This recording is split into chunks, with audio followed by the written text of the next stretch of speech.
These are the droids you are looking for.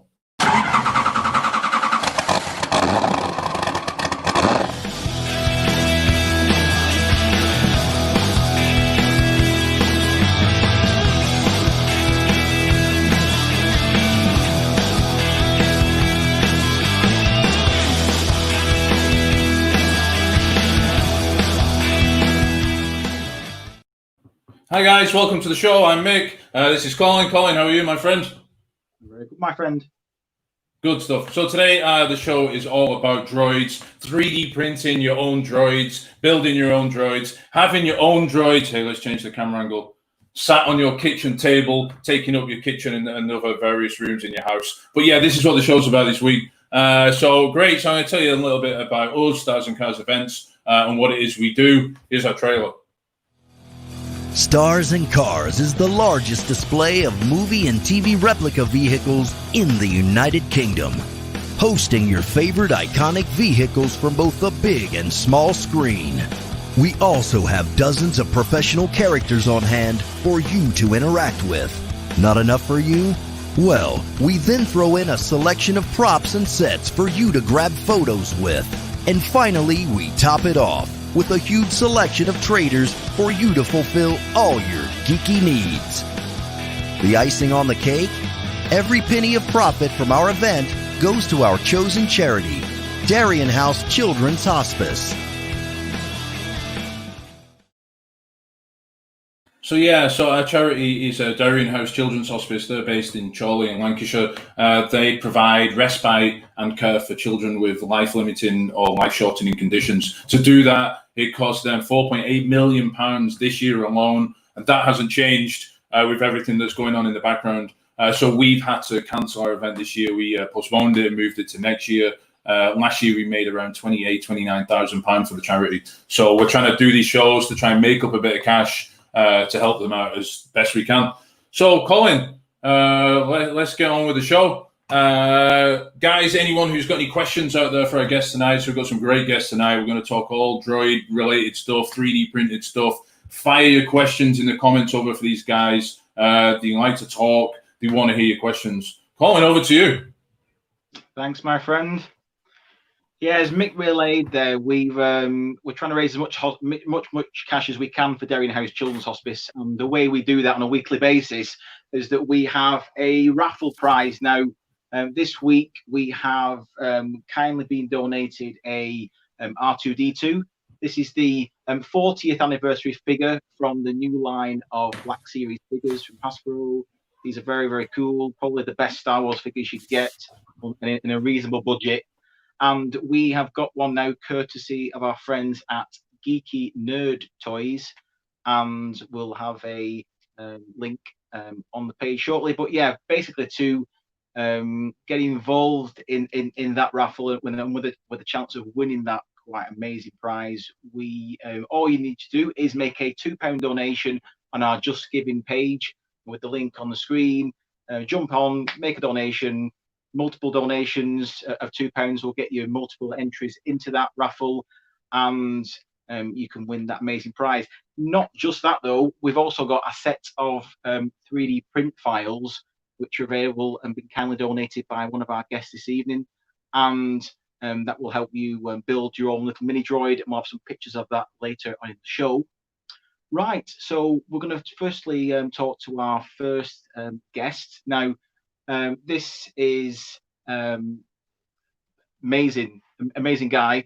Little bit of an introduction for Sam. Sam is a member of the R2 Builders Club and now the new Droid Builders UK, and that's been created by the fans. And these really R2-D2 was the first en masse droid replicated by the community. But as the technologies move forward with the introduction of 3D printers, people have got more adventurous with their prints. Now, Sam also runs the Real Sam Prentice YouTube channel, which focuses on 3D printers and droids in particular. Now, his channel is great for picking up tips on how to get the most of your 3D printer and the latest printers, including filaments, along with interviews with the world's greatest droid builders. So welcome, Mr. Sam Prentice. Hey, Colin, thank you very much. I didn't realise I was going to get such a big introduction there. That was dropped on me not too long ago. I was thinking, oh wow, that is quite a big. I had to kind of check that off screen just to kind of catch up with that one. But yeah, wow, you look like you've joined with a few friends there. Man, yeah, I have. Yeah, so we got R2-D2 and R2-SHP, and then somewhere lingering around in the background there, I've got the Saw Puppet. Yoda as well, just down here. There's a bunch of Stormtrooper heads, IG-11. Yeah, you name it. I'm printing it and making it at the moment. It's sort of consumed my life, certainly for the past 4 years. So it's been it's been quite an interesting roll down a hill, I suppose you could call it. It's been very interesting. So you're saying then 4 years. So 4 years ago, at what point, what decided you to get into this game then? Well, I just come out of a different hobby, and Star Wars was on the TV, and I said to my my girlfriend, now wife at the time, I said, "Hey, why don't I build an R2-D2?" And she said, "Oh, okay, yeah." And she was in the kitchen, and I was like, "Right, okay." I kind of know what that tone means, And so anyway, I went on Facebook, and sure enough, there was a UK R2-D2 Builders Club. So I put in, as you do with Facebook groups, you hit the button, answer a load of questions, and you wait to be accepted. And within about an hour, I was accepted. And I'd had a few drinks by then. And all of a sudden, I was like, oh, I'm on this R2 Builders page. And I was looking through, and I was like, okay, that's how you do that. That's how you do that. And then it went on to astromech.info, which is the UK Builders site as well. And then I got added by a guy called Oliver Steeples. And I said, Hannah, I said, this guy's just added me, and I sent him a message saying, oh, hi, how you doing? What are you working on at the moment? I see you're an R2 builder. And didn't hear anything back from him. And the next day I Googled his name, and I thought, oh, I'll just see who this guy is. And it turns out Oliver Steeples was one of the two people who built the R2-D2 for The Force Awakens. Wow. And he's the man, he's him and a chap called Lee Towersy. Those two guys are the people that made R2-D2s for the film, and they're on the committee, they're in the club, and a fantastic bunch of people. And of course, I wasn't to know any of this at the time, because I'm just some guy wanting to do something, and that all has a start, middle, and end, I suppose. But so I messaged Oliver and said, look, I'm really sorry, I didn't realize who you were. And he said, oh, no problem. And he's not blown up about it. He's super, super cool. And he invited me to his house. I was sort of like, okay. He said, where are you? And I lived in Reading at the time. He said, I'm in Maidenhead. Come and see me. So I was like, okay. So it's one of those things where you go to someone's house, and I'm like, texting my wife saying, well, this is the address that I'm at. If I go missing, this is my last known location. And he was just a really sweet guy. And he showed me how to build a droid and how he built his droids. And he sort of specializes in styrene droids. So it's just normal sheet plastic that's then cut to size, and then is made into a droid. And just brilliant. And, I met him. I met a few of the other guys that are sort of based up in Oxford. And within about a week or so, I had tried to make a droid out of Fomex, which is awful stuff to use. You shouldn't build a droid out of that. But I thought, well, if I'm going to do this at all, I probably need to start somewhere. So I started building this droid out of Fomex and bought a lampshade for a dome, and it was just awful. This thing was just not nice at all. And historically, the way that the R2 builders work is someone will do a run of things. So maybe a run of legs or a run of domes or a run of skins or whatever it might be. And you have to wait, up to a couple of years for somebody or enough people to want that particular part before they produce that part. And I don't work like that. So I had CNC frames cut. I had 3 of those cut all at once. I started buying anything that I could buy on eBay, which was R2-D2 related. And then I went to Celebration in Europe, which is up in London as well. And there was just a sea of R2s. And I immediately knew at that point that I didn't want to build an R2-D2 first off. So the first droid that I built was one called an R2-Q5, which is basically an all black droid.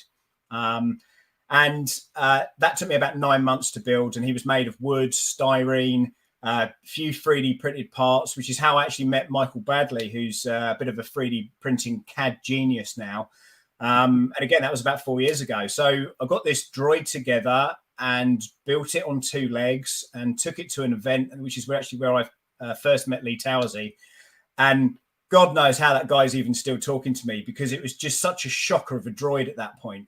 And I think, you know, there's a saying, if you fail on your first attempt, you know, you've got to keep going. But this thing was awful, and I've still got it. You know, it's a heritage point in the in this room. Actually, it's in the far right hand corner, just looking at the wall, and it will be something that I rebuild eventually. But yeah, so it's kind of ballooned out of that, and then after about a year or so, I got invited to be on the committee. And I'm one of these kind of people that, you know, I can't sit still. I've got to be building. I've got to be doing stuff all the time.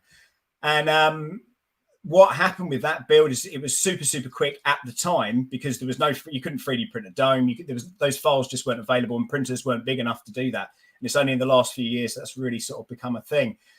So then the next thing was droids started coming up for sale. You know, people didn't have the money to finish them. So I started purchasing bits and pieces and ended up building R2-D2 and also R2-SHP just at the back here.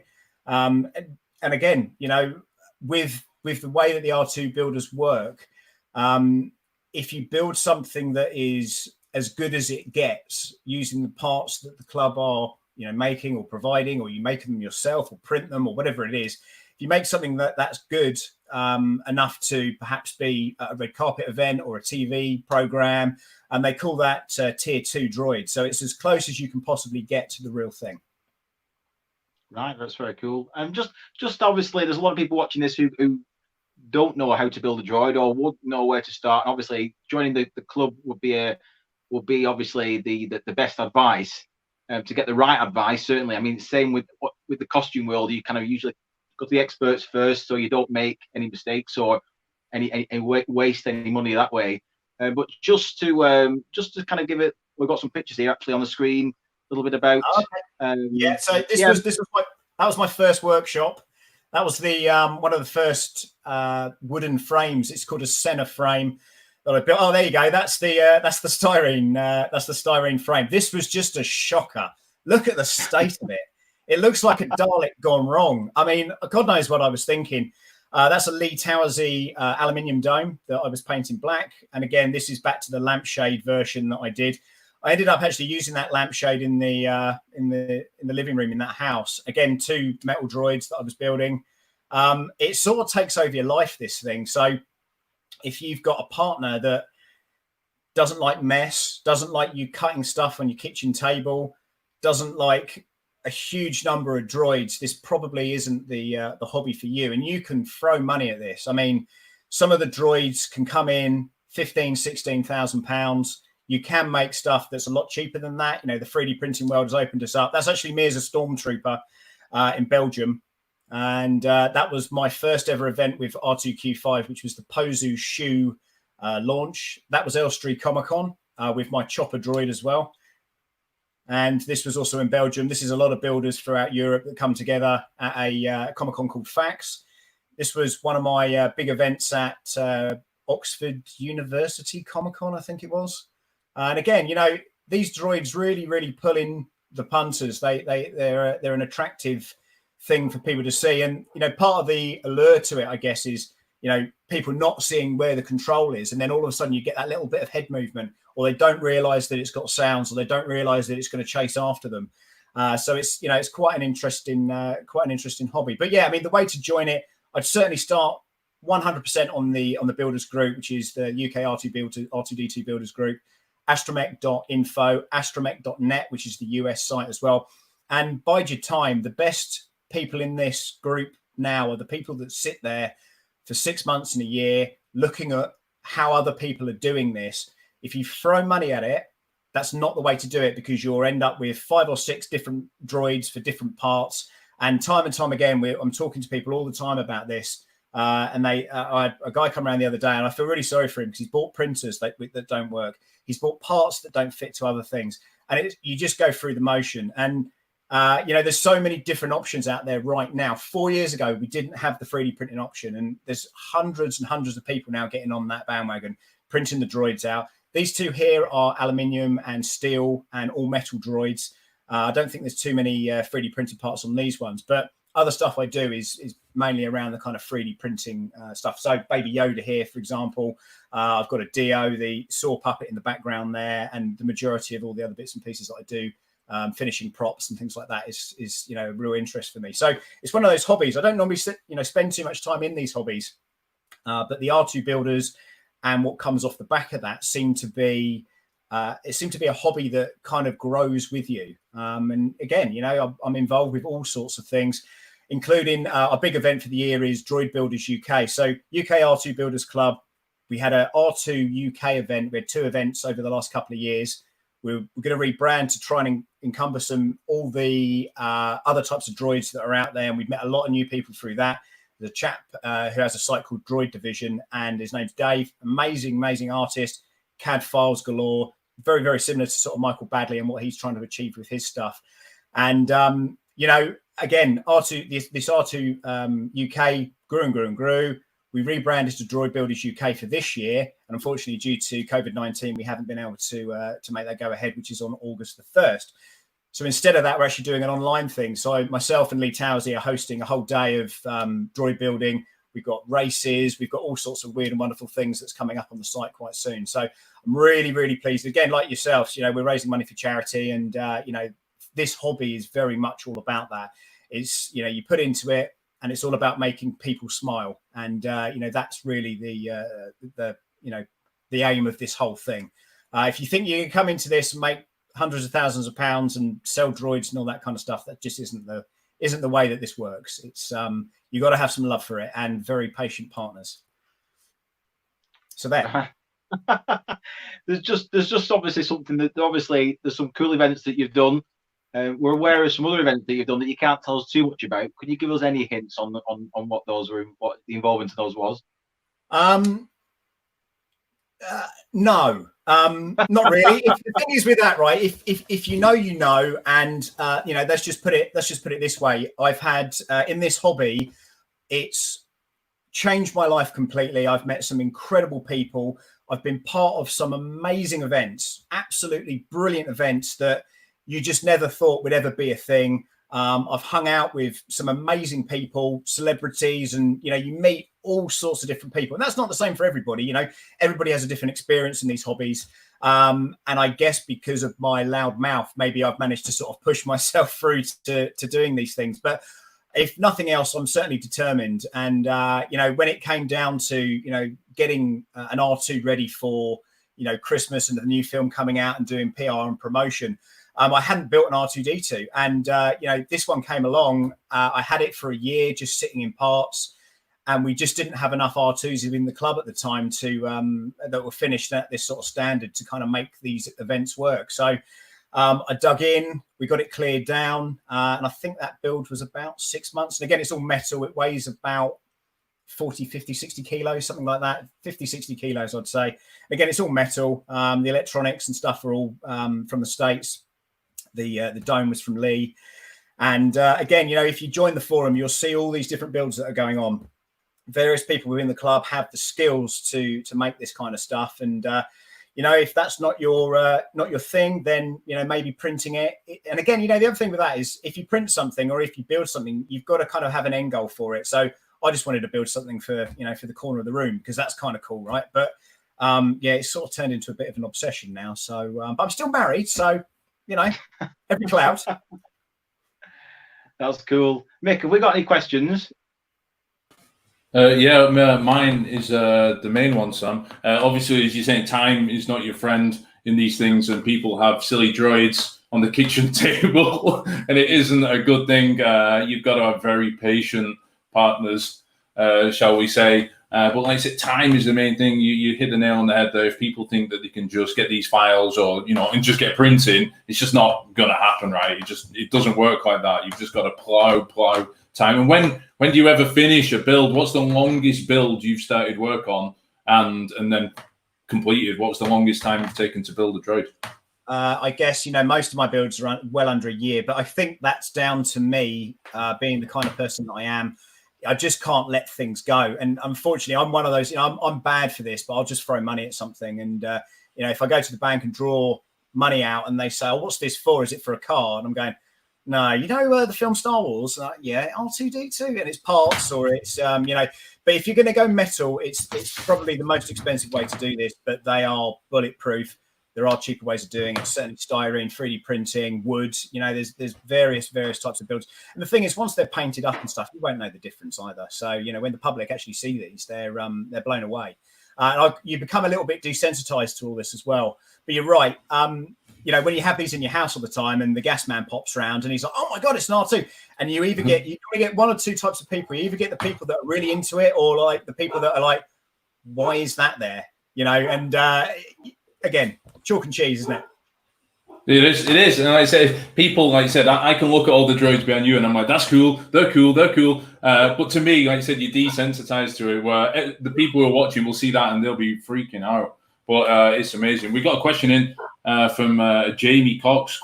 Quezrian, for Sam, that must be like some galactic language for question. Droids always look unstable. Are they easy to faceplate?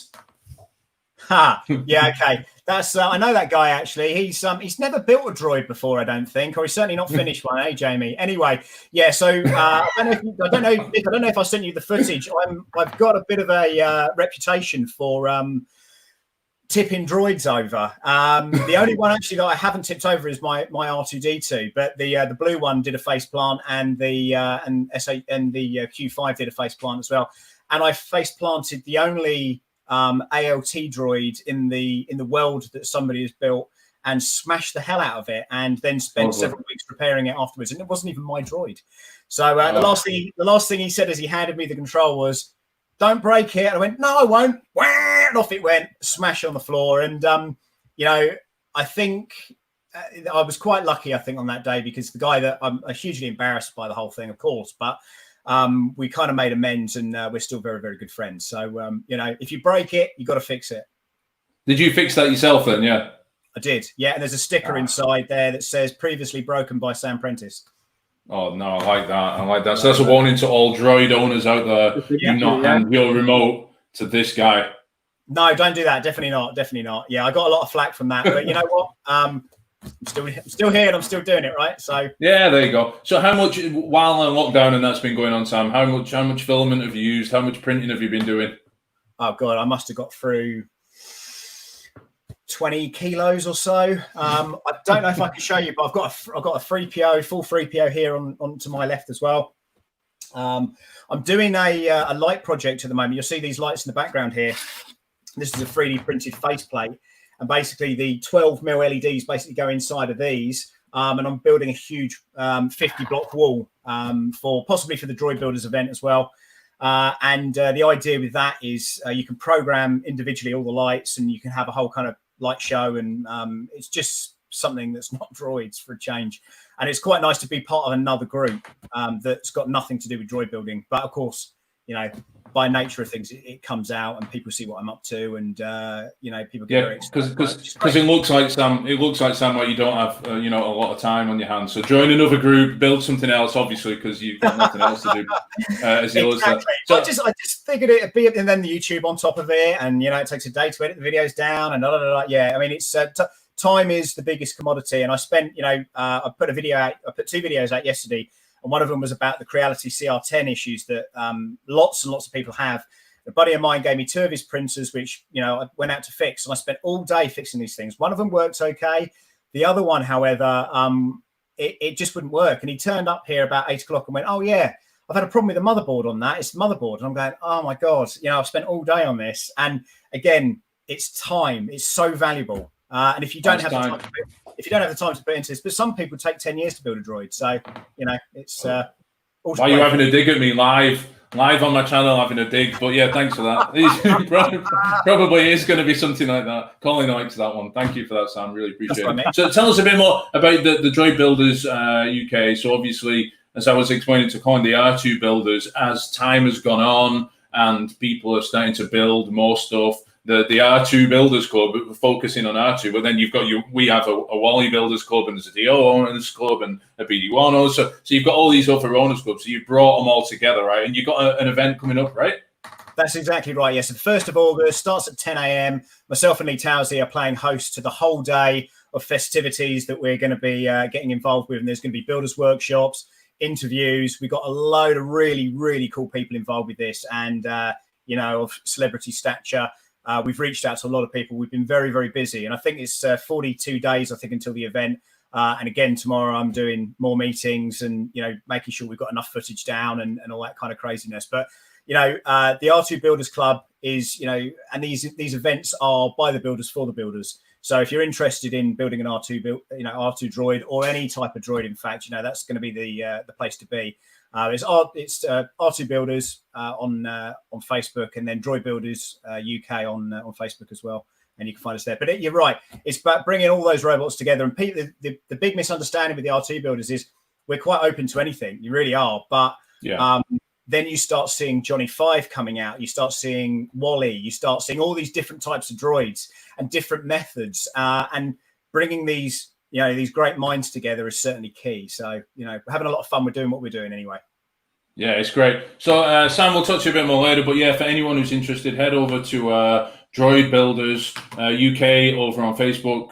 It's an amazing little group on there, and you can pick up some cool detail. Look at that. That's awesome. Pick up some great knowledge from that. So our next guest is Mike Baddeley. Mike is an amazing chap. Runs an amazing group on Facebook called Mr. Baddeley Printed Droid, which is absolutely amazing. It's a great community for new builders who are interested in getting into the hobby, or for more advanced builders who want to take on something a bit bigger or more complicated. Recently, Mike has started designing and producing a selection of little mini droids. These are absolutely amazing, which they're an ideal, I would say, starting point for beginners to start putting something together. And Mike's work inspires the thousands of builders in the group, and it allows them to show off their progress on custom droids or the more well-known tin cans like R2 here.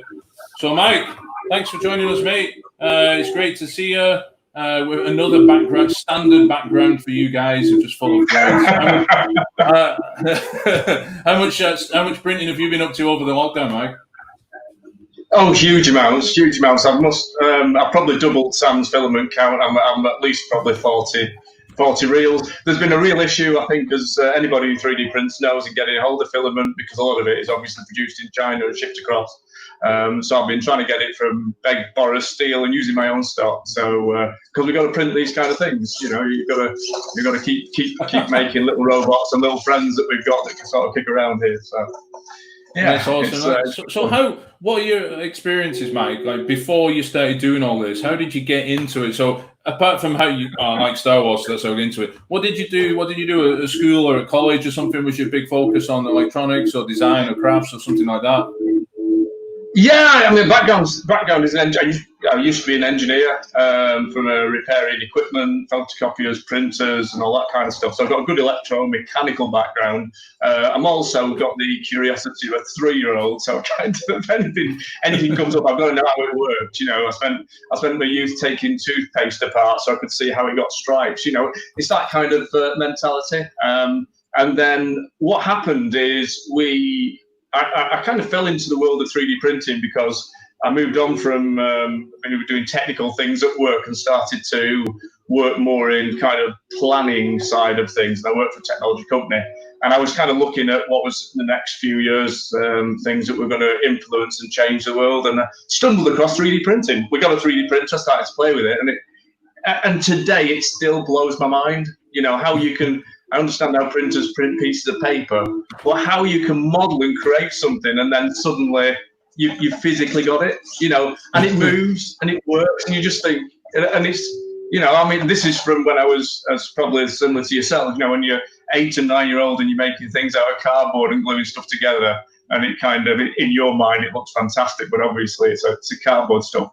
To move into something as Sam's shown and these kind of stuff that we've got behind, that's as good as, and works in the same way as the sort of stuff that you see in the movies. So yes, we've got a 3D printer. Once I got a 3D printer, I printed loads of stuff that other people had printed, and then I thought I want to understand how you do the design work.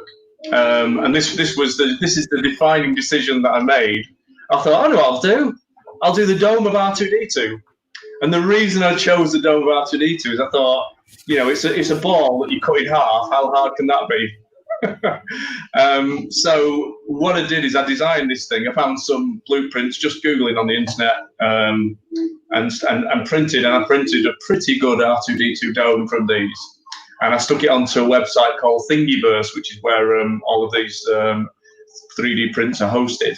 And then suddenly I was hit like a brick by the R2-D2's Builders Club that Sam mentioned. There was just people messaging saying, "Oh my God, you've now got a printable dome." Because as Sam said, when you fabricate these things, you can use plastic, you can use flat things, but the dome has always been a very difficult thing to make. That was very closely followed by people telling me everything was 3 mil off, 2 degrees off, the inaccuracy of it compared to the detail of what's, and I very, very, very quickly got up to speed on how fanatical we are and these guys are on getting something that is absolutely movie accurate. And naturally then I went, okay, I'm going to have to make something that is perfect. So I designed, and I'm on revision 3 or 4 now on the R2-D2 dome, which is down to, a 1/10 of a millimeter to what we would see in the films. Then the other thing that I was kind of blatting all these things on the R2-D2's Builders Club. And I got some messages from some guys in the States that went, it's okay 3D printing, but you're kind of playing on it. You'll never be able to print a full R2-D2. To which, of course, the competitive side of you goes, well, not only will I full print a 3D print R2-D2, I'm actually going to design it as well. So the first R2-D2 that I built that was completely 100% 3D printed, in fact, it's the one that you can kind of see that's just behind me there. Every single part on that was 3D printed, and I had to do that to sort of prove this guy in the States wrong. The gears in the drive motor, the wheels, the tires, every single part apart from the electronics and the motors are all 3D printed. And so that's kind of how I fell into this. And then over a period, you just get more experience and more knowledgeable and about CAD and designing. But I just started, sat down with a computer one day and decided to download a CAD program and design R2-D2 domes. See, that is, like I said, a different level to this. I rely off other Wally builders to hook me up with the files and to help me out. But when it comes to the guys who actually make the files, like yourself, to people like me and to Sam, you guys are like a godsend, because I wouldn't even know where to start, to be honest. I think I've loaded some basic stuff up in Fusion 360, literally stretched something and gone, I'm done. I mean, I'm done. I can't do anything. I'm useless and stuff like that. So to have that extra level of actually being able to design it as well as print it and as well as put it all together, it's absolutely amazing. So some of the sorry, go on. No, I was going to say, I mean, as Sam said, it turns into an obsession, and I mean, it just grabs all the hooks for me. The technical side. There's some amazing technology now with little computers called Arduinos that allow you to control everything. Servos are cheap as chips. I've got stuff that I dreamt of when I was 8, and I still wake up every morning and think about this kind of thing. And then you just get addicted to it. And I guess one of my main driving forces is accuracy.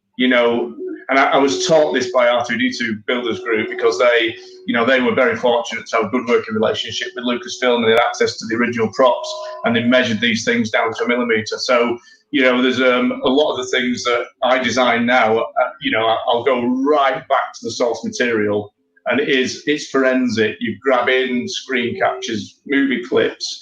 I've been Googling what's the average height of somebody's head, because I've got a head as a point of reference to how big one of these droids are. So, and I love doing that. Equally, the other side of it is like this little fella, which is kind of, you're just designing this, from a little piece of artwork that's kind of kicking around, or something that's inspired you, and you can actually, allow your artistic side to kind of go around and play with it. But then the other massive reward for me is once you've done that is, you share these files, and, you kind of come on and, you look at that Wally and go, oh my God, I designed that Wally and somebody's actually printing it, So it's nice. That must be an amazing feeling for you, seeing, there's thousands, we'll get onto your group in a bit, there's thousands of people there, but seeing that you've inspired all them guys to do that, it must be a great feeling. When you start talking about the scale and the research and stuff, like And like you said, the pictures of you've seen a droid next to someone's head, so you're trying to get the average of that. So this was Mike McMaster, Jean-Michael McMaster, and Mike Senna were the first two guys to knock this out, and the scale from that came from a Rubik's Cube. So that was, you've seen that in the film, and he was holding a Rubik's Cube, and he's like, so now we've got a real life object. So now we know the size of his hand, we can convert to that. Now we know the size of his arm. I said that kind of thinking to get into the plans is just bonkers. Two of your droids I know in the group are really well liked. So obviously we've got BD1 from Star Wars Jedi Fallen Order, and Dio. We'll go to Dio in a minute. But the work that's gone into BD1, for example, is absolutely amazing. Look at that little guy. Tell us how you got started on this. Where did you start? No, this is another the power of the internet. So at that time, I guessed I'd got to the master a bit of a following, and social media is great. And then along came Celebration, and at Celebration, the big Star Wars event that they have that's kind of global. At Celebration, they announced some of the new films. So they had The Rise of Skywalker, and they also announced some of the new games. So they announced The Fallen Jedi, which obviously BD1 came out of, and they had some photographs of Dio rolled out on stage, and Chris Sanderman had built or they've got an EA Games official kind of model of BD1 that people had seen also. And my Facebook page and messages just kind of exploded, which was kind of like, when are you doing this? So, and it was really interesting because with Dio, I looked at it and I thought, right, I'm going to be the first one. I'll get a Dio out, not a moving one, but just the design of it. So I got all of the high-res screen captures of the rolling droid, and you've got R2-D2's foot, and there's a little fellow, R2-D2's foot, and BB-8 stood at the side as a bit of scale. Started to mock it up. I watched it I can't remember what it was, sometime in the morning, in the afternoon, and I carried up until about 10 o'clock, went to sleep, woke up the following morning, and then a guy called David O, a very, very talented CAD guy, had literally got the whole thing out on Thingiverse. And this is the speed at which people were CADing things. So at that point, particularly with Dio, I just thought, I'm not bothering. I'll not bother. We've got one out there. I'll leave it a little bit, and then I focused on starting with BD1, and again, same thing, getting as much of the trailers and images and photos from Celebration, looking for points of referencing and starting to CAD them up. But then after about a month and a half, I went back to Dio and I started to look at the mechanism of how it rolls and balanced. And I thought, actually, this isn't as easy as it looks. This is actually quite a complex droid, because as you saw on the image, it's got a single wheel, but it can turn on the tuppence, it can stop, and there's a lot of balancing in there, and with the head kind of going as well. It's a very, very complex build. And the ones I'd seen that were kicking around at the time, I was thinking, actually, no, I think people will be able to do statics, but nobody's going to be able to knock a rolling out one very quickly. And all the experience I had on mechanical stuff or whatever, I got a rolling droid out, I think, in about 6 weeks, about 5 weeks. It wasn't a balancing one. There's Sam with the DOV2. He pops up everywhere, Sam. Sorry, I was just working on it while you were talking. Sorry. You just can't get rid of the guy. You just can't. I can't. It's pretty easy. It's pretty easy. Well, actually, Sam, I'm going to tell the story. Sam,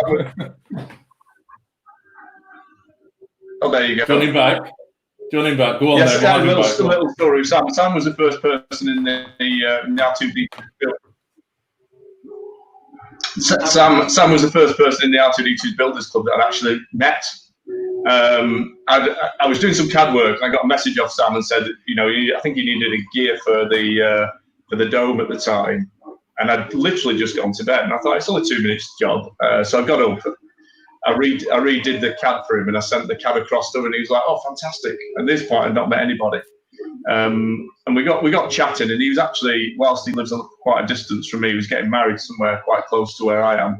So one thing and another, he knew where I'd lived, or where I lived. And I came home one day, and there was a keg of speckled hen beer sat outside my doorstep. And and he literally drove past our house, stopped off, and dropped off, and threw a keg of beer outside.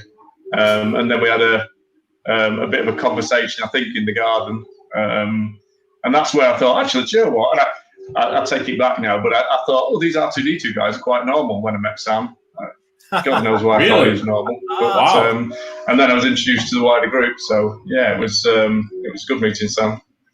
But you talk about the Really? externals, the external stuff of DO and R2 and LDO. So the external stuff is pretty not easy, but to suss out from scale from the films and stuff. But the internals. So I know with R2 we had a bit of an insight into R2s when the R2 builder started. So they had a bit of an insight on how it worked. But DO, that's like totally from scratch, right? So how did you suss out all the balancing and stuff like that?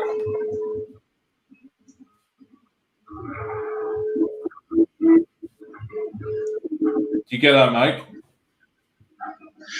The balance on DO, yeah. Can you hear me? Yeah, go for it. Are we there? Okay, good. Yeah, so the balance from DO, the very first DO I made was literally lead and carpet. So what I did is I did a lot of software that ramped it up slowly and then slowed it down, and relied very much on a big chunk of weight at the bottom, and some software to keep it level.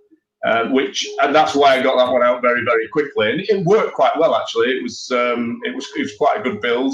It was just a little bit slow. And then the second one, and I always wanted to play around with balancing robots. So there's a little boards called IMU, inertial measurement units. It's the sort of thing that you've got in your mobile phone that knows what angle it's at. And you can get these, and you can read the angle that it's sitting at, and that can control the motors. And I always wanted to play around with it, so I got one of those. I kind of wired it up a little bit, started to play around with some balancing software, and that's how they work. So it knows when it's at a certain angle, and what it does is adjust the speed of the motors to keep it kind of level at all times. And I was surprised myself, to be honest, on getting it working very early on. I think it was more luck than judgment. But the DO that we've got that rolls around now is pretty stable, and is pretty nice, to be honest. It's amazing, and to hear you saying stuff like that, even for me, get me in. But I caught the bit about the mobile phone. But it's like you say, I've seen your DOs, I've seen guys who've worked in, I've seen yours in the flesh, and me and Stuart Winstanley, the Northern Me, we were looking at it and just studying it, and the detail you put into that and to get it working is just amazing. But like I said, the first time you do it, there's always something extra you can do. There's always something to improve a bit, and I know you've had a couple of versions since then. So, but it's just amazing to see, and to see the little mini droids as well. So tell us about the mini droids. Yeah, so whilst I do a lot of CAD design, what we've got now is we've got a Facebook group, the Mr. Baddeley's Printed Droids, on Facebook. If you have a little bit of a search, and we've got well over 8,000 people now on there, and that's what my ethos is all about, sharing, because I only got to this point by people telling me things and learning. I'm not a great researcher, If I pose a question and somebody says, spend 3 months reading, what I like to do is build something, screw it up, learn by it, and then build something else. So what I've been trying to do with the Facebook group is very much kind of get not just people can take the files and download and print them, but also as a big learning thing, so that if you're really strong in CAD design, but you don't know anything about electronics, or you're good at 3D printing, but you don't know anything about CAD, what I've wanted to do within the group is have lots and lots of different sections and video sessions that we run, so that everybody can even from beginners can start to learn. But what I then realised is that what I'm making, I'm doing R2-D2 builds and some of these very big, complex, even DO to degrees kind of that size. It's quite scary to start off on doing that if you've not touched electronics or remote control before. So what happened with the mini droids is I want to produce something that, one of the drivers was during lockdown, Obviously, you know, a lot of things that we do are for charity and for children and whatever. In lockdown, the mini droids are great because it's a weekend build. It's something you can do with your kids, and you can have a bit of fun. And it's not a big investment in time and in filament, and they're not big builds. But also what it does is it gets people just to start to understand the very basics of remote control, the very basics of batteries, how servos work, and how they kind of connect together. So what I'd end up doing is a series. This is actually the biggest one. So there's a series of these little things, and this one kind of rolls around to see his tracks moving. And I think we've done about 4 or 5 of these little things now that you can download, you can print in a weekend. Obviously, this one's called Tito. This is, I think, one of the files that will hopefully raffle off for charity as well. So it's got all the instructions, all the list of the parts that you need, and what you do is just print these out, paint them however you want to do. Assemble them, and you've got a small remote control animated droid, and there's 3 or 4 of them. But it was just a step on for people who've not 3D printed or built before, rather than jumping straight in on an 8 or 9 month build of something a full scale R2-D2. Yeah, and it is, like it can be nerve-wracking to start off on something like an R2, and you probably find people who do jump straight in at the deep end. It takes them longer to pick up. I wish I'd have started on something like that, like a little tiddler rather than this thing. But yeah, it's amazing. And the group, Mike, how long's the group been going for now? Because it must obviously started off as nothing, or just you, and now there's like 8,000 members in there. Yeah, it's probably about 16, 18 months we've been running now, for about just over 12, 18 months. Where it came from, I mean, and I'm still a very active member of the R2-D2's Builders Club, of Droid Builders UK, and support those guys and work with those guys very heavily. What was happening is I was, one of the things that's commented quite a lot is the speed and the amount that I output design-wise. I do move quite quickly when it comes to doing these sort of builds. And I was constantly posting these things on the R2-D2's Builders Club and R2 UK. But I was also quite conscious that what I was doing is almost, turning the group into a 3D printing group, which I felt guilty about, because there's lots of other ways of printing, of building droids. Be careful what I say there. So you can use aluminium, you can use wood. So I wanted to rebalance that a little bit, but equally, I couldn't contain myself. I wanted a place where I could, keep flooding and take a bunch of lunatics who wanted to continue to do all of the 3D printing stuff where they could equally enjoy it. So I just set this Mr. Baddeley's Printed Droids Facebook page up just over one Christmas, and it grew to about 800 in about 2 weeks. And whilst it's about 3D printing, from my perspective, the most important thing about it is that everybody in that group is nice. There's lots of keyboard warriors and trolls on the internet, and there's some horrible Facebook pages all over the place, or people can make that kind of environment horrible. So one of the main thing around Mr. Baddeley's Printed Droids is you just ask the question as many times as you want. If you want to answer it, answer it. If you don't want to answer it, don't answer it. But everybody is really, really nice. We got this be cool like fonts because we're all quite old as well, I guess. But it's been pleasant, supportive, respectful. And what's happened now is I guess the group's got bigger and bigger, but they've still maintained that. And it's just lovely. If people post pictures of what their builds are, or they put questions up, they get answers straight away. And it's gone from strength to strength. And then off the back of that, we've used it to do lots of video sessions. We've got some fantastic guys that run sessions on electronics. I do quite a bit on 3D printing, CAD design, electronics.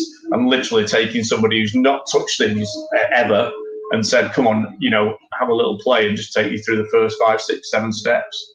Because you look at Sam, what Sam's achieved when he's built his droid is amazing, but his background isn't electromechanical. It's not, he's not an artist. He's not a metal fabricator. He's not an electronics genius. But what you've got to do is you have to build all of these skills sets up if you're going to take a wallet that's on your kitchen table and have something that's rolling around and waving at people. And, you know, part of, I guess, what we're trying to do in the group is support people through that journey and just share, but most importantly, kind of have a bit of a laugh and enjoy ourselves as we go along, really. And it does, and there's no drama in the group. Like you're saying, it's all. I could literally go in there, guys. I'm stuck on this, and this, and within 2 minutes, woof, everyone's piling in, helping you out, and everyone posting their updates and how they're getting along. When I do things, I'm posting things. I've done this. How cool's that? And to hear people come back and the feedback from other people encourages you to carry on doing more. So it keeps you going. There's times all builders, all droid builders, all costume builders will get stuck in a rut. They'll get stuck on something they can't do, and it'll do their head in. They'll leave it. They'll throw it in the cupboard or in the kitchen cupboard for a month or so, and then come back to it. But on the group, on Droid Builders UK and on your group, you can literally pile in, ask a question, someone's helped you out straight away. It's absolutely amazing. And Mike, I've got to say, you have inspired a hell of a lot of people to get into this. So you deserve huge credit for that, my friend.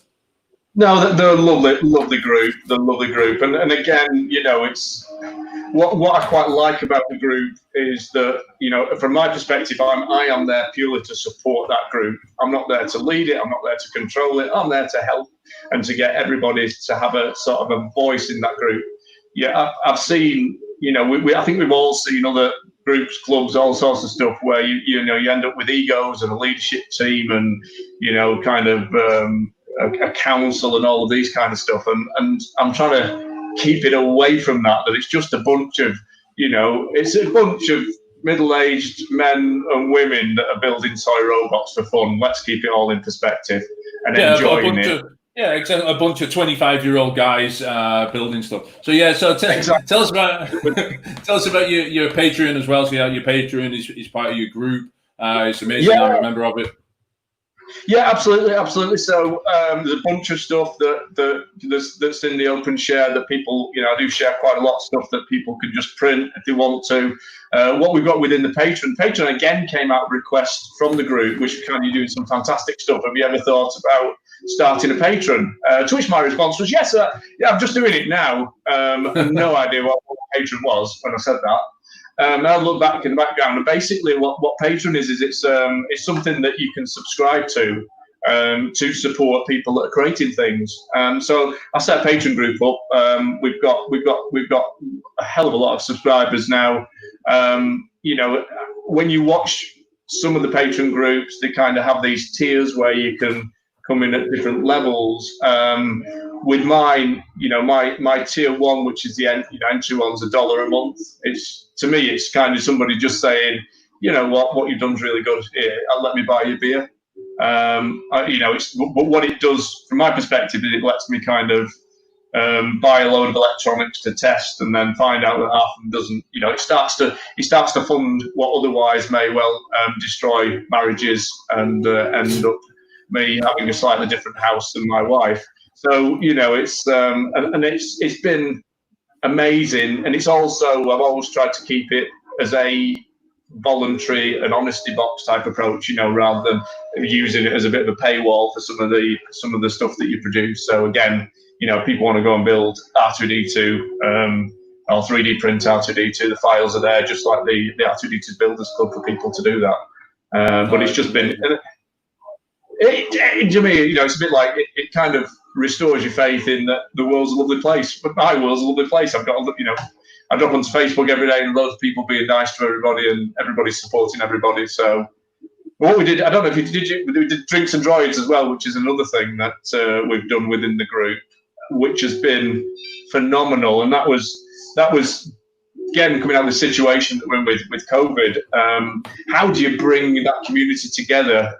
Because one of the things that drives them, a bit like you guys, is they can come to cons, they can meet like-minded people, they can have a bit of a laugh, they can have a beer. And I thought, you know, how do you recreate that? And we've got, with the 8,000 people, we've got kind of a global network of people that build. So we started doing drinks and droids, which is 7 o'clock on a Saturday night. You know, you pop in on a Zoom session, you get a few drinks, take some beer with you or whatever you want to drink. We had a wonderful supportive hosts from the the celebrities of R2-D2 builders, as Sam's mentioned, Lee and all of those kind of guys who are hosting rooms. And literally, it's gone from strength to strength. We get well over 100 people on those kind of groups, just chatting about droids and showing builds and kind of enjoying themselves. Nice. Good. Would you encourage? Sorry, Michael. Would you encourage? No, I'm going to say no. People over. Go on. We did the madness of the 30 hour. We did the 30 hour. May the 4th one, which we did for charity. So with that, we raised, I think, £2,400 to save the children. The COVID fund. They got some guys designed patches. I paid for them, manufacture patches, and everything kind of went to charity. And that's what these guys do. It's what you guys do. It's why we dress up in silly costumes. Why we build robots. But also, it's keeping that community together. So Drinks and Droids has been very successful. We're doing our next one, I think, next Saturday. Try to do it every 2 weeks because we've got to keep people's health and well-being. We can't be drinking every Saturday night, can we? Oh no, definitely not. But yeah, Drinks and Droids was amazing. I was on last week, and like I said, to go on there, and there's 100 odd people on there from LA to Korea in China. It's absolutely amazing to see people on there just chatting. Would you advise people who are just getting into it to jump on the mic and just sit back and listen to the convos? Yeah, absolutely. I got messages of people that said, I'm not comfortable going on video. I haven't got anything to show, and it's kind of just join, just turn the audio off, watch the video, turn your camera off. Just listen. And I would say that's probably the same. Join the Facebook group, the Mr. Baddeley Printed Droids and Droid Builders UK, and just listen. And it's take your first step by asking a question, and I think you'll be pleasantly surprised how nice and how supportive people are. And as I said, I started with, let's cut a dome in half, and I'll download some CAD software.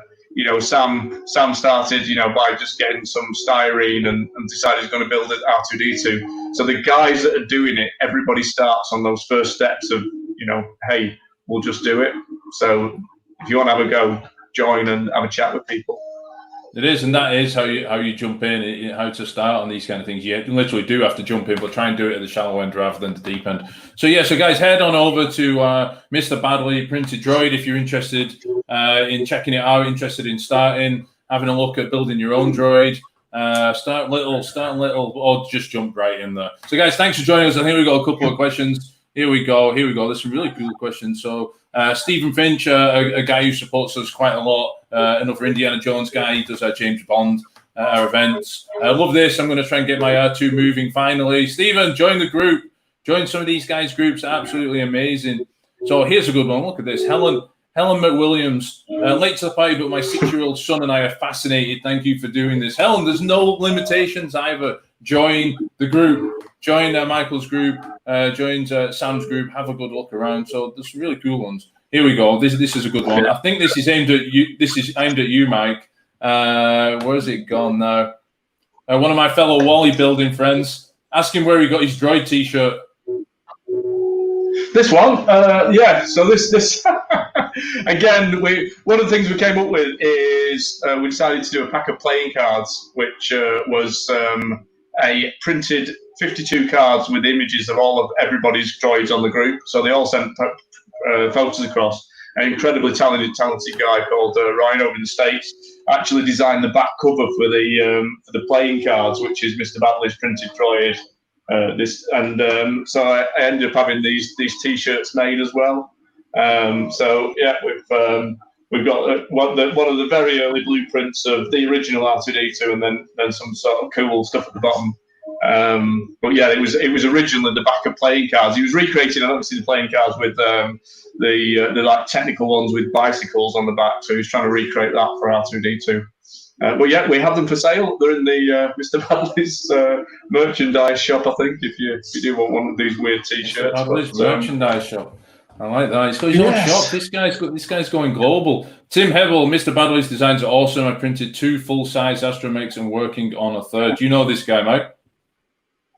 Tim, yeah, very, very talented individual. And again, what's brilliant is we've got guys that are printing But I am blown away by these guys that are then doing, and Tim's done CAD work. He's done some amazing electronics and programming.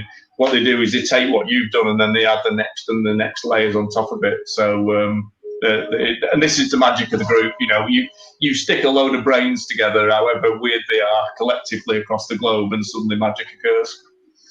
Oh, it's amazing. Right, this is for both of you. Last one for both of you. Sam, what's next? Oh, God. Well, Baby Yoda is a work in progress at the moment. I'd kind of like to do something with his. This is PLA at the moment, but I'm kind of wanting to do some stuff with TPU. Maybe get some animatronics in there and get his ears moving, his eyes moving, and stuff like that. Then again, you know, I've got loads of projects on the burner at the moment. DO, lots of mic stuff. This little pit droid that's half built behind me as well. Again, you know, it's just a constant flurry of things, and again, more YouTube, you name it, I'm up to it. So yeah, it's good. That's good. Mike, what's next? Mine, well, I've got Chopper. This one here, that needs a head. So again. I mean, it's what I say. The ultimate Chopper. I've tried to get him as accurate as possible to the original series, and he's probably my favourite build at the moment. As I said, you go iteratively, you get better and better and better at it. So Chopper's the one that we're working on at the moment, and then I've probably got about another 15 projects that are on the go that I've not really shared with anybody, the more design stuff. The other thing that we continue to do is we've got some interviews in the sheds, which is kind of where we're bringing people from the industry, and Lee's been on there, and we've had all sorts of people that have worked on the movies to share their insights with the group. So I'd love to do more of that. The Zoom tech sessions, which are the dedicated bits about different technology. So that's the beauty of it. I mean, it's just similar to Sam. You know, you can't stop doing these things, and it does start to take over your life, and it can spin off in all sorts of different directions. So don't say that. My wife's watching this in the next room. Don't say that. If you don't stop. Right, that's why I've got a shed. You see, a kitchen table like you, and she ended up saying, "Come on, we need to get you outside in a climate controlled shed," which is lovely. Guys, it's been brilliant to talk to you. I say it's really interesting. Colin's just woke up now because he's sort of over his head. But hopefully now he's got enough material to go and speak to his good wife to say, listen, I think it's essential that we purchase a 3DS. That's fine. I'm happy with yeah, that's brilliant. Yeah, but I think Colin needs to move into actually building now and joining the groups and picking up a S10. What do you think, Sam? No, not a CR10. No, I'd go for a Prusa. Just go for a Prusa. Right, guys, thanks for joining us. Everyone, please head on over. The links to the Mike's and Sam's pages and groups are in the comments. It's been great to speak to you guys. I'll catch up with you soon. Thanks, guys. Cheers. Awesome. So, Colin, that's it now. You're going to have to go out and build. I'm cool with Jones and the Stormtroopers. That's fine with me. Oh, mate, you're going to have to go out and build. So, guys, thanks for watching the show. It's been great. It's been a really exciting show for me. Probably really boring for Colin, but there you go. So the winner, sorry, but it probably has. The winner of the little R2, it's all right. The winner of the R2 is Claire Conway. Claire, drop us a message, get in touch, and we'll get that over to you straight away. Thanks to Geeky Nerd Toys for that. That's about it from me. Colin, anything from you? Next week, Transformers. Transformers next week. Let's give Wally a hello.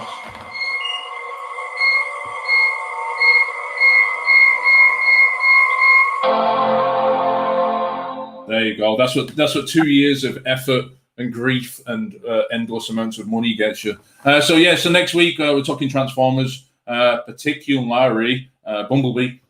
So please tune in for that. It's going to be great. Don't forget to hit the subscribe button on the YouTube page. Trying to get that subscription up is key. It's going to be really great. So it's good night from me. And that from me. Well, there you go. Right on time. Laters.